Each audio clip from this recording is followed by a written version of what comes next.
we were to be looking back from 30 years ahead, we will really look like dinosaurs.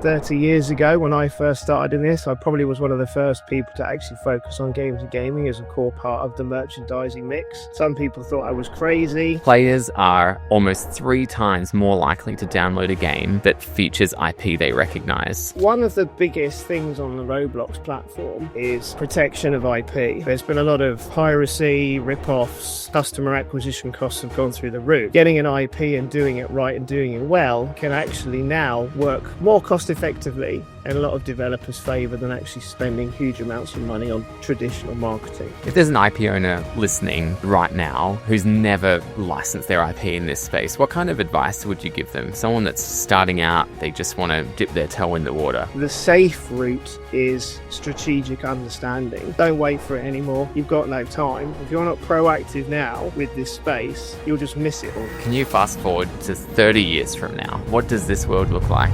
Well,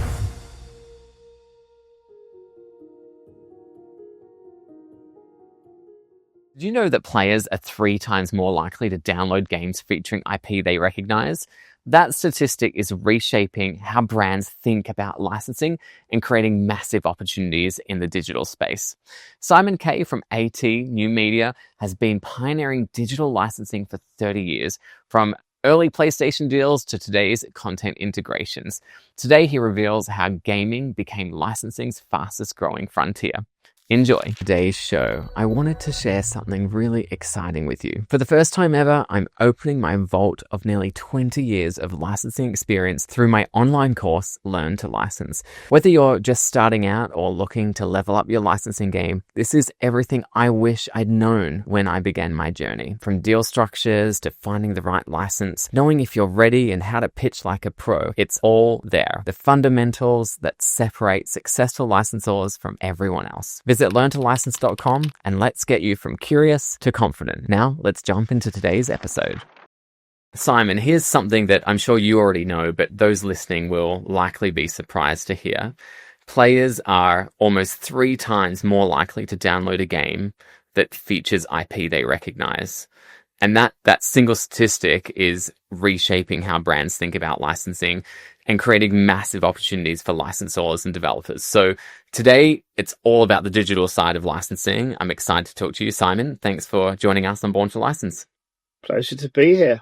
Looking forward to answering some questions. So, Simon, you've witnessed licensing evolve from traditional merchandising to digital-first gaming. What do you think is the most dramatic shift you've seen in how brands approach licensing over the past decades? Well, I think we can go all the way back. Showing my age, we can start there. I think about 30 years ago, when I first started in this, I probably was one of the first people to actually focus on games and gaming as a core part of the merchandising mix. Some people thought I was crazy. What's that all about? Why bother?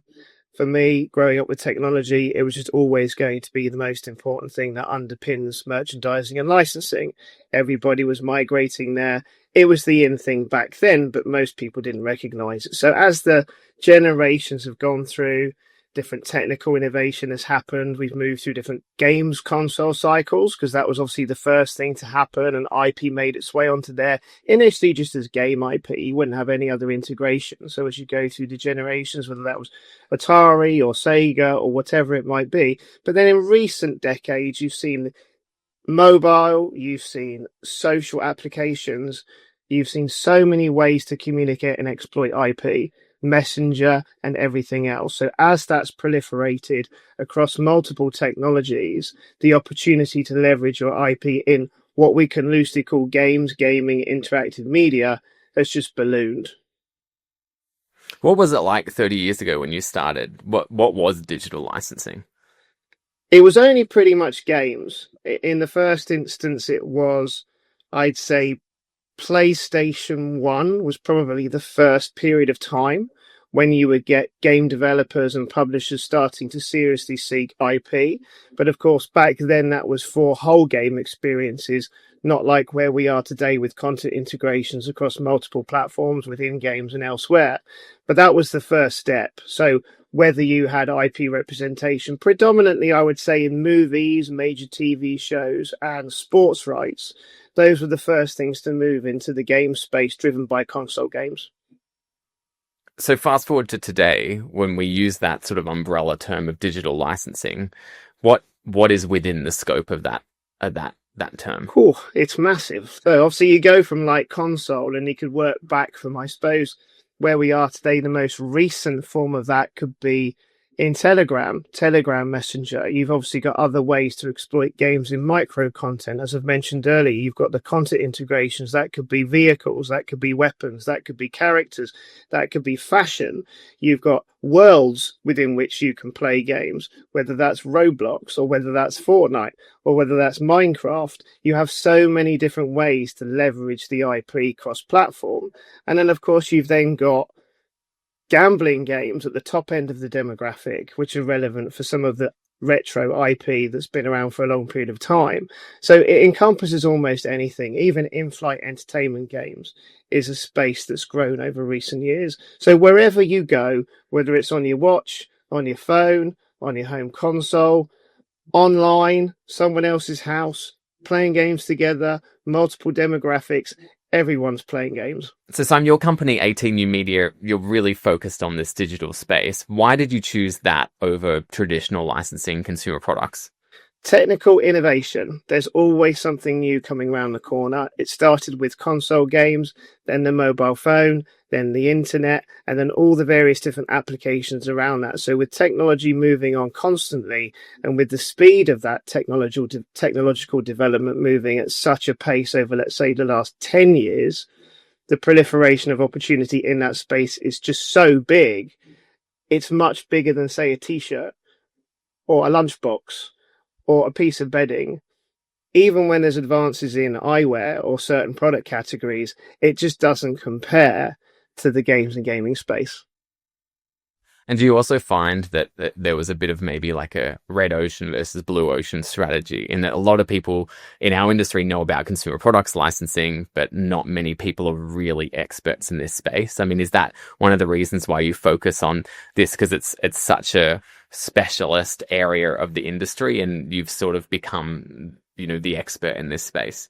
I've become an expert. There's many more now than, let's say, there were 20 years ago, where I would say, from the position that I took and the knowledge that I gained, it was quite easy to get yourself into situations with developers, publishers, licensors, and agents where you could advise and support and direct, and then obviously then help with the sales process of getting licensing deals done. So there's a lot more of me now than there is. So that's why I've always wanted to be in that space and continue to be because of those different matters. And for a lot of people, the red element of what it is and how it works across different platforms and evolutions, it's just like anything new. It's often education.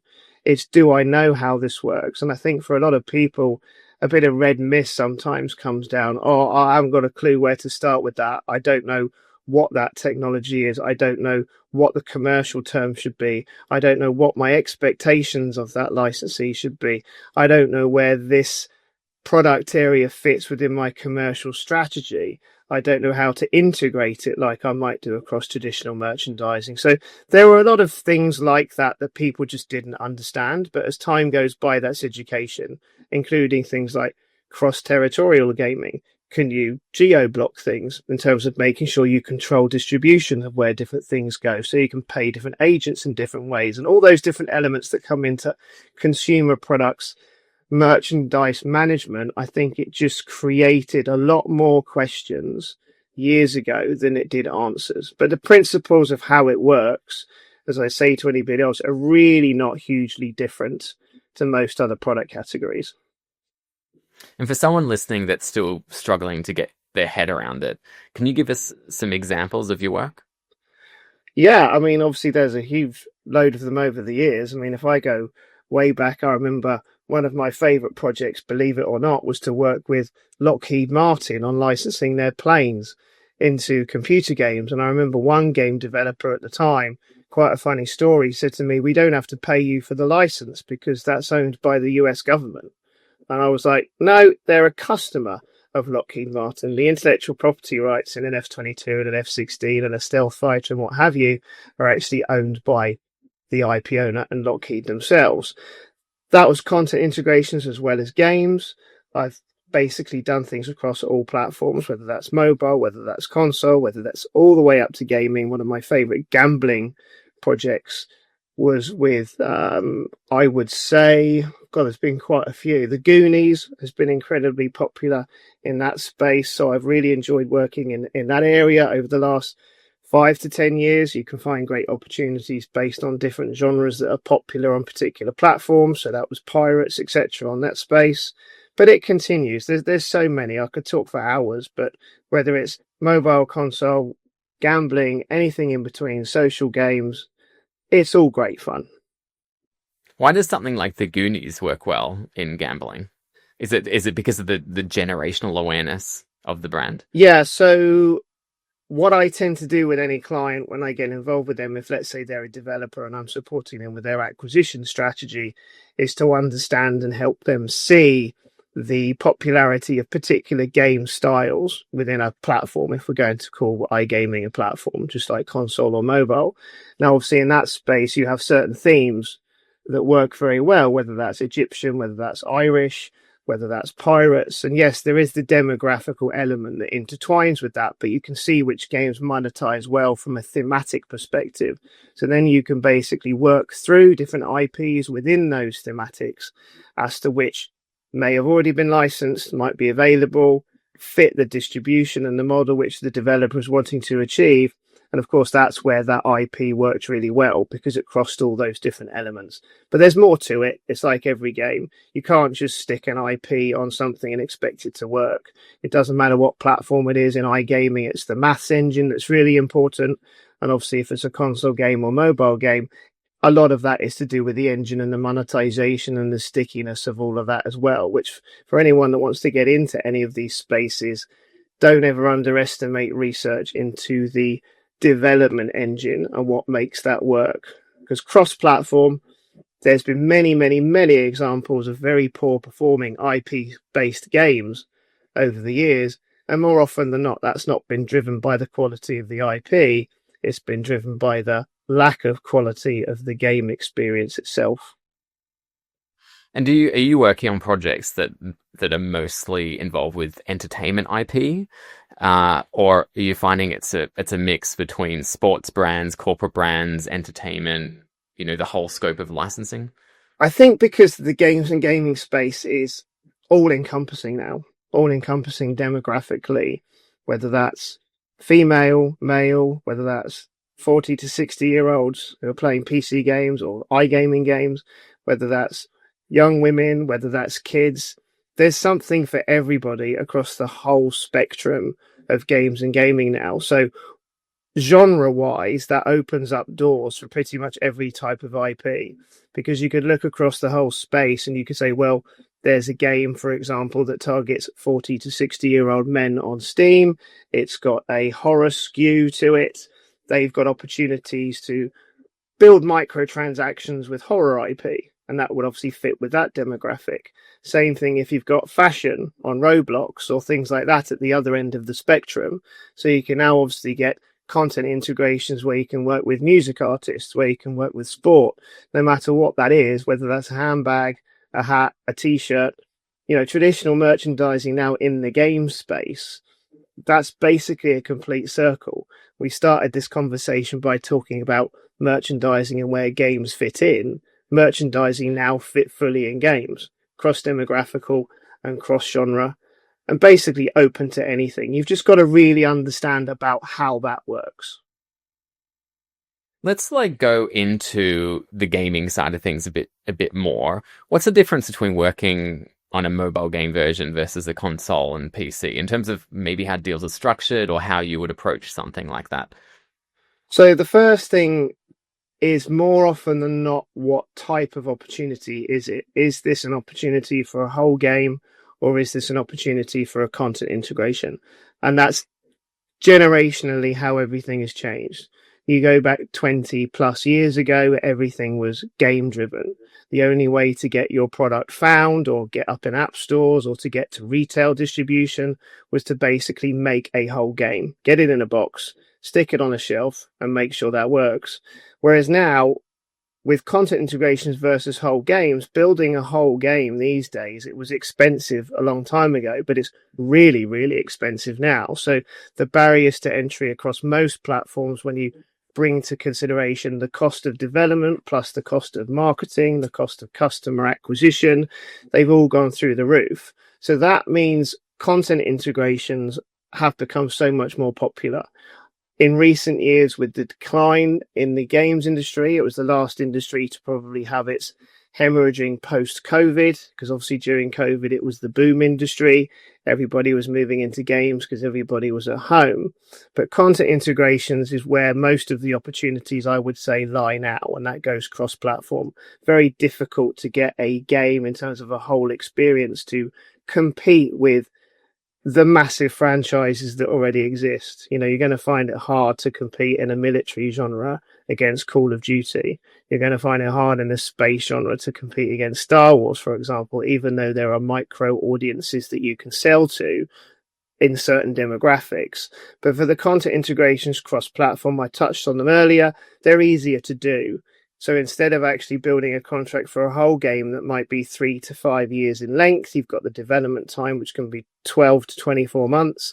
Content integrations, you can put contracts together that probably don't have a period of no more than maybe 12 months, but sometimes with an active window of maybe 3 months, sometimes only 30 days. It's much easier to create a piece of content to drop into a game experience, no matter what platform that's on. And it's a much quicker turnaround process, both contract wise, development size, approval wise. All of that is so much quicker with a content integration. So that's why you're seeing this proliferation of partnerships and collaborations across all games and gaming spaces. The difference being iGaming, it's very difficult to do content integrations at that end of the spectrum yet. So there are still whole game experiences where licensing IP is relevant to the whole experience, but content integration is probably cross-genre and cross-demographic what's the most popular now. And content integration, we're talking about a game that already exists and they want to lean on popular IP to maybe surprise and delight existing customers while attracting new customers. What are some of the ways that they might use IP in an existing game? Do you want me to run through some examples of what there is over recent times?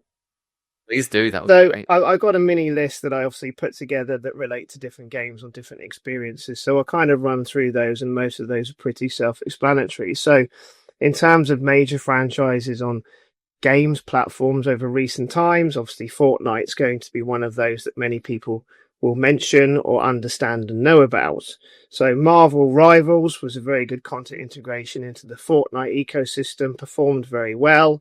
Obviously, you're taking an element of fighting, battle, combat, and taking those brands and that storyline into it. You know, another one that was very successful was the recent Star Wars integration with the Stormtroopers and various other things that went into that environment. So that's a content integration of an example on Fortnite. Sometimes that will be limited by time. Sometimes that might be limited by content. So it could be there's a limited edition of a particular vehicle or a limited edition of a particular outfit. So there's examples within Fortnite. You then have other major franchises that have been really successful with a slightly different demographic, probably slightly younger, with Stumble Guys, who've been very successful with many of their content integrations demographically, I would say skewing slightly younger, but their SpongeBob integration, for example, was very successful, did very well. I played as Patrick the other day, so I'm on board with SpongeBob on Stumble Guys for sure. So and it's a wonderful experience and really enjoyable. And I think the IPs in games like that are used increasingly for customer acquisition, and I think that's important to mention in terms of recent history. the ability for developers, no matter what game they have, to use social media or traditional old school ways of marketing to acquire customers has actually got more difficult. So using IP that has an existing audience, and then they can use that, if possible, get support from the IP, very rare, but does happen from time to time. The revenue model is good enough for them. Then obviously that's a very good way to build your customer base, by using IP to bring them to your game. So that's another reason why IP's got more popular over recent times with content integrations, is because customer acquisition costs have gone through the roof. So next to that, getting an IP and doing it right and doing it well can actually now work more cost effectively in a lot of developers' favor than actually spending huge amounts of money on traditional marketing. Other examples, the Moomins in China, very big popular IP in China, one of the kind of, believe it or not, top 10, top 15 IPs in that part of the world, had a fantastic content integration with Sky Children of Light, which is a brilliant game in China. So that's another way by which an IP can be used. Obviously there, what they've done is they found a partner in a particular territory where they have significant resonance, and then they found the right kind of partnership in that market. So again, that's an important thing to say in terms of a global viewpoint for licensing within this space. But because it is now such a fundamental market, it should be looked at no differently than if you have the best apparel licensee in Japan for the Japanese market. There are great developers with great games that are local to particular territories. So if you have an IP, never underestimate doing the work to understand where my biggest opportunities might be, where my merchandising program is perhaps bigger than others. Because off the bat, if you said Moomins in computer games, many people would think, no chance. It's not a big IP in the traditional sense of the word, but within that particular part of the world and within those particular styles of games, there are opportunities for you to exploit. So always bear that in mind as well. Then you've got Roblox. It's important to talk about Roblox. Massive, huge, growing success. Records quarter by quarter in terms of revenue and users. I'm not going to talk about Grow a Garden integrations because they'll come eventually, I'm sure. But in terms of fashion, again, demographics, you've had Charlie XCS involved in Dress to Impress, which worked incredibly well. You can have storefronts in a lot of these games now. You can have retail integrations. You can do cross promotions. You can do digital sales with merchandise. So many different ways you can leverage within your strategy. And I think, again, strategically for IP owners or agents, it's not just about games or gaming as part of my merchandising mix.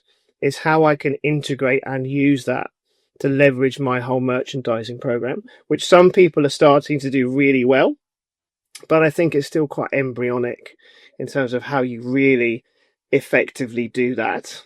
Football, starting the new football season, Clash of Clans, Erling Haaland. Nice idea, didn't perform as well as maybe some might have expected. Probably not a surprise, because for me it's not really the right direct fit. Probably much more of a marketing crossover than maybe a sales-driven content integration in terms of the volume of Erling Haalands that are bought, if you get my drift, in terms of how that game mechanic works. So I didn't quite see that one in the same way from a gaming perspective, but I could see it from the customer acquisition marketing perspective. And then we'll finish with Squid Game and Call of Duty. That crossover and collab was very successful. Demographically, concept, everything seemed to work very well. But again, not the most successful integration over recent times, but I would say very effective. A quick pause here. If what we're discussing is really resonating with you, you're going to love what I've put together in Learn to License. This isn't just another course. It's 2 decades of real-world licensing experience distilled into actionable strategies you can use immediately. I've worked with everyone from startups to Fortune 500 brands, and the patterns for success are surprisingly consistent. The course covers all things that you need to consider when it comes to licensing, particularly those who are just just starting out. So visit learntolicense.com. Your future licensing deals will thank you. All right, back to our conversation. Let's go back to Roblox because, as you mentioned, I think we should spend more time on them, what they're up to. I did read the recent news about them creating this new platform, which is going to make it easier for IP owners to collaborate on Roblox. Can you take us through a bit more about the announcement and what they're doing? Yeah, so I think one of the biggest things on the Roblox platform that has been a bit of an issue, which I don't think anybody would mind me saying, is protection of IP. There's been a lot of piracy, rip-offs, exploitation of IP that goes beyond what I would call fan content, because obviously there's always that fine line between enabling fans to have fun, especially in a UGC environment that really is Roblox. And from a brand protection perspective, that's always a hard line to balance between when should we go fully in with Roblox support, with the developer support to manage our IP in that space. But of course, the easiest way to manage IP in any space is if the platform owner itself puts technology and pathways in place for you to actually run that yourself. Roblox is a platform, because all the developers are often traditionally independents. You're not really dealing with corporate conglomerates like Electronic Arts or Activision in the traditional sense of the word. You're trying to find the creators. So therefore, what they've built as a bridge between IP and the creators, which we can loosely call a creator content portal, is that you'll be able to basically list your IP or elements of your IP that are available for the talented content creators to get access to, because it's often the content creators on those platforms that have the marketplace, that have the success, that have the awareness. So it will enable IP to get closer to the most talented people, that in turn have routes to the best games within that marketplace. So there's already, not a huge number of them, double figures still in terms of IPs that are there. But Roblox are basically putting together an approved portfolio of IPs and making those available to content creators to create content for the Roblox platform. Do you think it'll be a success? I don't see how it can't be a success because of the success of the platform, especially over recent times. Roblox as a platform has very sticky games and some others that aren't so sticky. So it will be interesting to see how those collabs are managed in terms of volume and exclusivity and windows of time.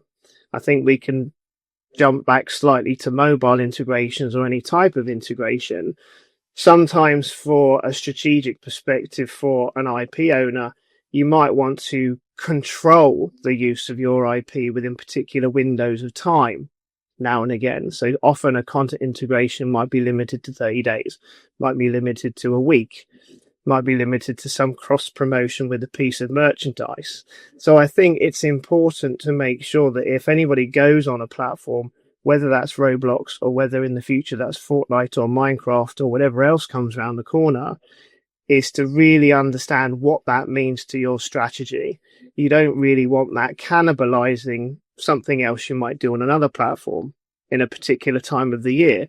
You might have an anniversary or event or something else happening. So if managed well, then I think there's no issues. And I think it's a brilliant opportunity. But I think from success on other platforms, elements of time-based exclusivity or content-based exclusivity do tend to work out quite well. But I like what Roblox are doing. And I think it would be a benefit strategically for many IP owners. Do you think that there's any risk for IP owners? I mean, they're basically lending their IP or allowing their IP to be used by, people or developers that they haven't necessarily vetted themselves. They haven't necessarily gone through the standard process of licensing IP and signing warranties and indemnities and things like that. Like, do you see there being any risk? I do see risk. And again, I think that's on the part of the platform owner to make sure that they're putting those relevant parameters and approval steps in place to give that confidence to the IP owners. I don't think you're going to get that necessarily from the developer directly in the traditional sense of the word. I haven't yet seen a contract related to a content creator that goes via the Roblox portal. So I can't comment on what warranties might be stated in any given way. But I think if the same traditional steps are taken, whether that's asset to certain art, approval process within certain timelines, release windows, control of the narrative in terms of PR and marketing. If the traditional steps are taken to make sure everything is aligned and done in the right way, I don't see why it's an issue. It's often only an issue if you don't understand or you're concerned about what that might be. So that takes me back to the education point, is there's always something new to be educated about in the games and gaming space, but don't be overly concerned about it, because more often than not, roughly the parameters and structure of approvals and everything else that goes with it roughly follow the same pathway. I think the difficulty with a lot of the new platforms and the requirement for UGC to enable the audience to be able to be creative, to do things with IP that gets more popular, because obviously on the Roblox platform, it's not just all about what you're given, it's about what you can do with it. So I have seen a few examples that are concerning with regards to where that IP goes and how it is used, because Roblox is technically a free environment. So that still is a slight concern, but it's very difficult to put all your IP or part of it onto Roblox without understanding the UGC element and where those parameters might be for you and what's comfortable or not. If there's an IP owner listening right now who's never licensed their IP in this space, what kind of advice would you give them? Someone that's starting out, they just want to dip their toe in the water. I think the first thing for anybody is dipping your toe in the water. I'm always very wary about, depending on who you are and what your objectives might be. The safe route is strategic understanding. Where does this whole space fit within your overall merchandising strategy? Do you understand what it can bring to everything that you're doing? How can a given platform give additional opportunity to what I'm doing? What are the things I need to be careful of if I go onto a particular platform? So I think strategically, that's always been the biggest thing. And I've had that recently where I've done a bit of work with a few IPs and they want me to go out and sell their IP. And my first port of call is, do you know what you want to do? Because you could end up in situations that you don't understand. You know, I might be able to educate you to a degree, but you know your IP better than anybody. You really need to spend a bit of time understanding the different platforms and where that can take your IP. So dipping your toe in, I'm always very cautious with regards to that. Dipping your toe in also is dependent on where your IP is in its life cycle. If you're dealing with something that is a classic, you know, that's got 30 years of awareness with a demographic, and let's say, I don't know, it's military or horror or something else, and you're going into the 40 to 60-year-old male demographic on a PC game on Steam, and they've got a very successful game engine that's monetizing really well, and you want to drop in a piece of IP from a classic movie that would work for that audience, that dipping of a toe, completely fine. So it really does depend, you know, dipping your toe if you've got a vehicle brand and you've never gone into licensing before. Dipping your toe in, go to EA and have a conversation with them.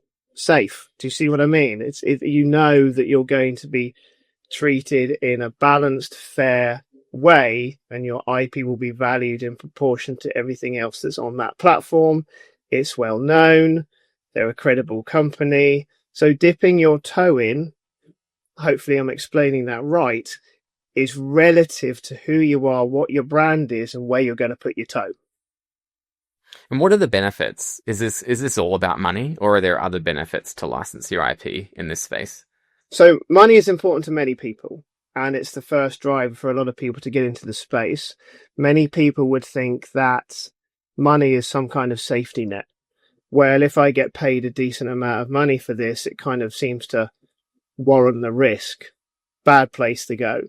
Really, you should be looking at collaborations. You should be looking at events. You should be looking at maybe birthdays, anniversaries, and things like that. There's a lot of ways in which you can build opportunity that isn't just financial. And I would stress to exploit the opportunities that are growing and proliferating immensely is to really think about not just a marketing perspective, audience generation, new audience acquisition.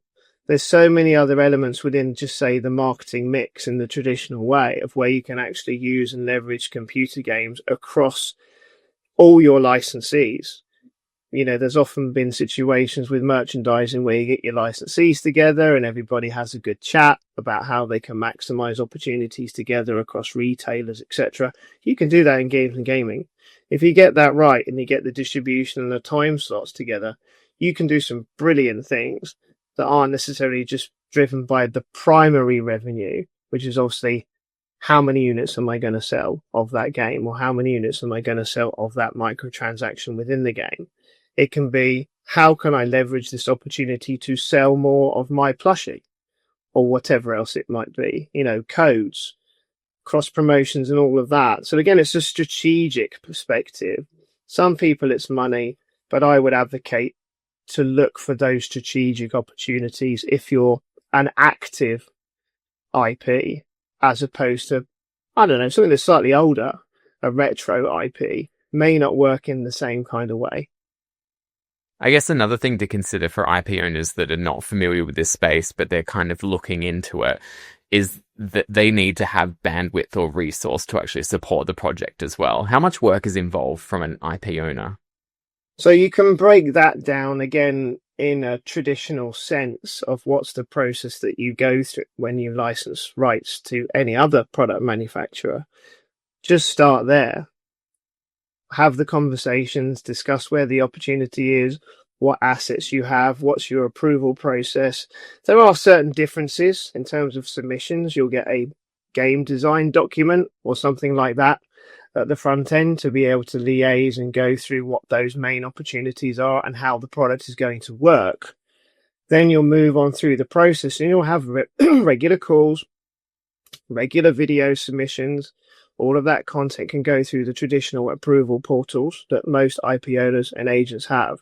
So a lot of developers are quite happy to work with traditional back-end systems. And if you haven't got access to the software to play the demos as such, because you will need that from time to time, but don't be scared of it. You don't have to have everything.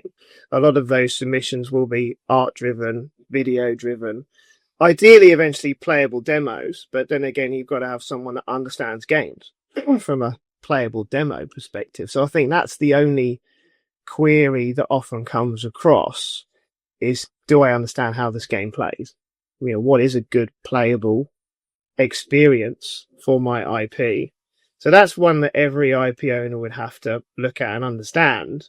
But in terms of all the other elements, you can mirror it to a traditional process 9 times out of 10. So let's flip it to the other side. We've talked about the IP owner or the licensor. Let's talk about the licensee. If someone's listening right now and they've never licensed anything before, but they're eager to get into that space, what kind of advice can you give them?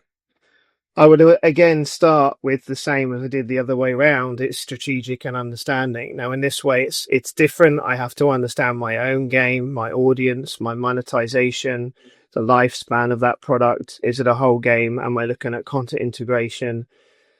Do I have the ability to focus on that is always one particular question, because I always say for anybody to go into licensing, you don't really want to graze it. You want to build credibility and build it. So you really need to have a pathway, and that could be product specific, or that could be multiple products. You might have within your portfolio a bunch of games that might be monetizing very well. If, again, we've touched on certain content integrations, if you've got games that have vehicles or weapons or fashion or whatever it might be, understanding what it is that you want to monetize and making sure that you have the audience that is there ready to monetize. So what is your proof of concept that you have that? Because the first thing, even though we touched on a moment ago that money isn't always the first thing that every licensor asks for, we can't deny that it's up there as being one of the top two. So you're going to have to be able to demonstrate how you're going to make that a success. So whether that's in-game and the monetization flow, or whether that's your marketing and how you're going to drive that out to the audience, is really important, because many developers, if they've never done it before, will often fall foul of thinking that this is a partnership in a shared marketing cost perspective, so that they're going to get a huge amount of social media support or whatever else it might be. So again, strategic, understanding your game, understanding your audience, what the pathway is, can you make that a success, and can you continue to be committed to that? Because you can't just do a drop in as a one-off. It's not going to work. It's got to be continuous, and it's got to be well thought through. But again, for a developer, same kind of thing. Don't be afraid of the process. It really is, acquiring IP and going through that process is nothing different than if you're going through developer approval with a publisher and you're submitting concept art, playable demos, etc., etc. So really, you're just mirroring. If you're not publishing direct and you need a publisher or a distribution partner, you're just proving the same thing. So those pathways, again, are really not hugely dissimilar. I think the biggest thing I can advocate for this space is, whether you're acquiring or whether you're selling, is not to feel like the process is a burden. It's very similar and quite easy to follow. So if a developer has decided, yes, I want to be in this space, and we feel like Marvel is the best way to go, do you have any advice on those that are thinking, let's go straight to the top, let's go to the North Star, which is working with Marvel? Or do you think developers should actually try and get into this space with maybe a license that's more accessible, that's got less sensitivities, that might help them get in the rhythm of licensing first? That's a size question and a distribution and who you are question, I think, from the outset. I think no brand should be a non-target. There's no problem with that. But set your expectations on where your franchise is. If you're the biggest franchise in a particular platform, genre, space, audience, whatever it might be, then you can open your parameters very wide. You can have a AAA Marvel conversation if you've never done licensing before and you're a AAA product, because they want those partnerships. They want to be having those conversations and doing those licensing deals. At the other end of the spectrum, if you've never done it before, I would say, don't waste your time in the first instance if you're small and you haven't really thought it through. The dipping your toe in the water is the right thing to do, but strategically, if we take the genre of space, I mean, you mentioned Marvel, but let's go across Disney to Star Wars, and the developer says, I want to do a Star Wars integration, but they're not AAA in terms of distribution, revenue, audience, etc. Then they should take some time, whether that's with consultancy or with support, to basically go deeper into that genre. What is my audience? What are the monetization opportunities within my game? Is it a case that they have to do a whole level? Could I do a fashion? Could I do a weapon? Could I do a different kind of integration? So if that's the case, then within the space genre, you can start to have conversations about alternatives. So obviously demographically, that will vary depending on what your target audience is. But again, because I'm a 50-year-old male, I'll just throw it out there that within the space genre, if you were to take it as an example, you could basically throw in Star Trek, you could throw in Battlestar Galactica, you could throw in a whole bunch of very cool space IP. You could even do some NASA badges, which would be pretty cool if you've got a fashion angle within a particular game that might work in a Roblox environment. There's all sorts of different ways you can do things, but expanding out what space means as a genre within that game to multiple different types of IPs. So whether that was Star Trek and spaceships, it may be that I've got a game that's monetizing well with my audience and I've got spacecraft. And yes, of course, I'd love to have the Millennium Falcon or a TIE fighter or whatever it is in my game. But actually, is that the best place to start based on where I'm at? That should be the ultimate objective. But let's come down a level. Maybe I can get in contact with CBS, Paramount, Viacom, whatever you want to call them these days, and have a conversation about the Star Trek universe, because I know that they're much more amenable to opportunities that generate revenue but keep the franchise alive. So you get these different perspectives at different levels. So think about it, look around. If you want to go AAA, first thing you're going to be asked about is revenue, audience, distribution, prove your monetization, all the credibility, everything that anyone who ever goes after a AAA IP, they're going to be asked a lot of hard-hitting questions before they get anywhere there. But in space, as that example, a lot of other things you can have conversations about. Let's shift gears to online gambling. You mentioned this before, and this is a really sensitive space, gambling, working with IP. How are IP owners tackling this category given the sensitivities here? I think, again, generationally, that depends on the IP, and that depends on whether it's a live IP. Now, what I mean by that is you could have retro IP that is old and it stays old. You could then have IP that is retro, but it's coming back. There might be a new movie. There might be a new TV series. There might be sensitivities about that from a corporate perspective. There are also, depending on where you are in the world, there are sensitivities with regards to jurisdictional rules. If you're in North America and you want to do online gambling over there, for example, you're limited by states. It's not a completely open market yet. So if you're looking to exploit your IP in that part of the world, you're only going to generate significant money from the online space if you get the right distributor who has the right approvals from the relevant jurisdictions within those states. If you're elsewhere in the world, then obviously online gambling is more approved. So a lot of European countries, not all of them. You got to be very careful with where those are. So I think for an IP owner, depending on where you're, whether it's online or land-based gaming and gambling, again, strategically is the first question is how important is it to protect my IP from going into particular spaces? And a lot of the time, gambling falls into the same bucket as if you're concerned about violence or other connotations, within games and gaming, gambling, doesn't matter what the space is. So strategically, that's a question for everybody to think about is it right to go into that space for my IP? Then where is it the right place to go in for my IP?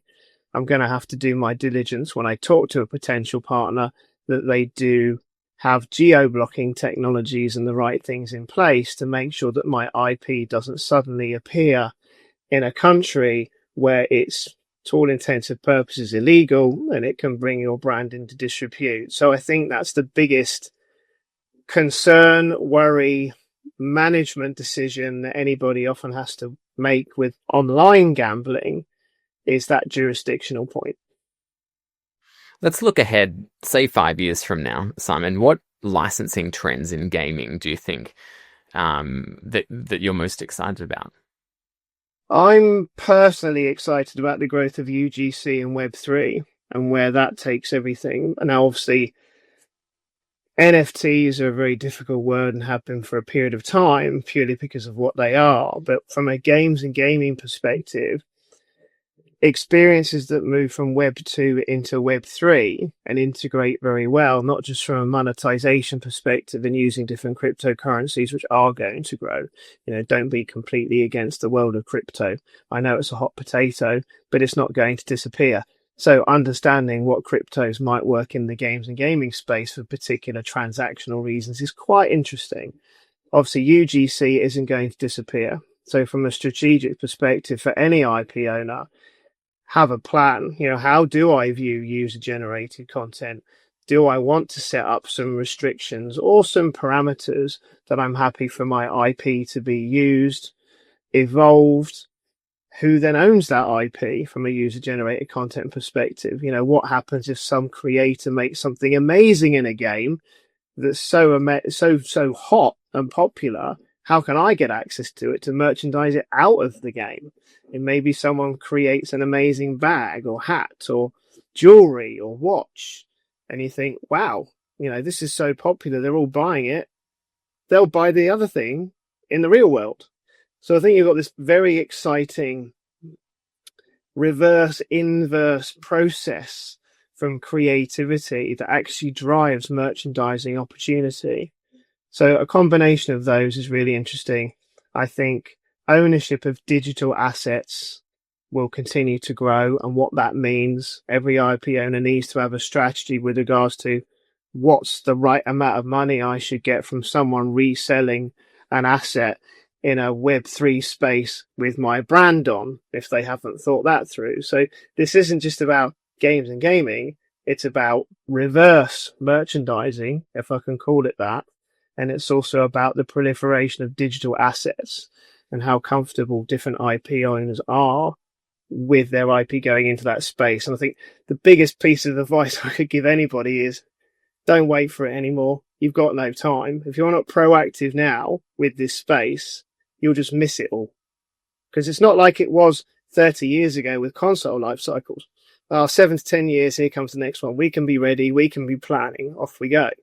This is like weekly now that there's potentially a new opportunity that I should be thinking about across all the different angles that we've been speaking about in this call.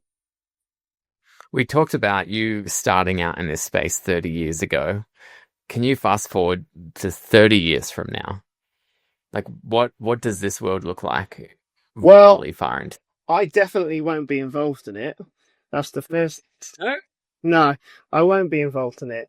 But I think with AI and UGC and all these different acronyms and watchwords that are being thrown around, like PS1, PS2, Xbox, whatever were 25 years ago or so, that in terms of how it's going to look, there won't be the same agency lawyer structure that exists today. It's going to be a very fast moving space, you know. So from a consumer goods perspective, FMCG, if we use it as a reference point, will be taken to a whole new level, whether that's AI driven, UGC driven, Web3 and ownership driven. It will be happening so fast that if we were to be looking back from 30 years ahead, we will really look like dinosaurs. You know, if you look 30 years back in my lifetime doing this, it feels a bit dinosaur-esque. But in 30 years' time, it'll be a completely different world. It'll be so fast. It'll be happening so quick. The driver of revenue generation will be the community, not the business itself. I do imagine in 30 years' time, there'll be significant overlap between our physical and digital worlds. Like there'll be technologies that don't exist that will completely change the way that we do things. I mean, there are things now on, iPhone didn't exist 30 years ago, and that completely revolutionized everything that we do and how we behave and everything like that. So something like that will exist. It probably won't take 30 years to get there. It could even be in 5 years' time where we're just completely, our world completely changes. And I think that IP owners that are in the digital space today are putting themselves in the very best position to adapt for whatever lies ahead tomorrow. I think so. And a lot of them are doing very well with that thought process. And I think demographics help with that. I think, you're younger than me, David, and you're in a space where you've evolved with that technology. I think going back to when I started, I was the first generation of many who grew up with this tech, and it was like, oh, really cool. What can we do with this from a merchandising and licensing space? How can we get educated with it? Whereas now it's completely different. So you're right. And I think the combination of everything that we've spoken about, even to just walking down the street, it's already different if you've got your Google glasses or whatever it is that you want to use, and you could see different things around you. You can go into a different store. You'll be able to walk into that store. There won't probably be any traditional human beings there. You'll just walk across it. It will pick up that you've gone into that store. You put your glasses on. You're like, hey, there's a cool t-shirt. I want to get that both to wear now, and I want that in my game experience. So look at it. It will show you what that will look like in your game, just like that. Buy both versions. So not only can I look cool when I go out and see my mates just to go socialize, I can also immediately go home, or from that point in time, upload it for an extra $3. T-shirt might cost me $16.99. Well, for $19.99, why don't you own the virtual version as well? And you'll see it there, and then you could almost see it in your game. You can go and grab a coffee, and then you can play it immediately. And you're twinning with yourself. You're Yeah. twinning with your online avatar. All that kind of stuff. And then if I can then change it or adapt it, and I can have an option where the licensor has basically enabled you to have certain parameters where you can change it, move the logo, add different things, change certain elements with it, make it look even cooler. Yeah, they may well, as some of them already are, they become the future design team by being active in the game environment and then returning that back the other way. And with the right connections and distribution and planning, you as an IP owner might suddenly have someone doing print on demand through your official print on demand supplier, creating new content and distributing it all over the world for you within seconds. This has been a really interesting chat, Simon. If people want to connect with you, where can they find you? So you can email me, simon@atnewmedia.com. You can find me online there as well, and you can find me on LinkedIn. So that's probably the best way to get hold of me, or alternatively, reach out to David and he can share my details. Awesome. Well, thanks again, Simon, for joining us on the Born to License podcast. Pleasure to be here. I hope you've enjoyed this episode of the Born to License podcast. Don't forget to like and subscribe. And if you're eager to learn more about licensing, I encourage you, take a look at my course, Learn to License. I've condensed almost 20 years of learning in my licensing career to help others understand how licensing works. And as a reward for sticking around, here is a discount code for you to put in. I hope to see you there.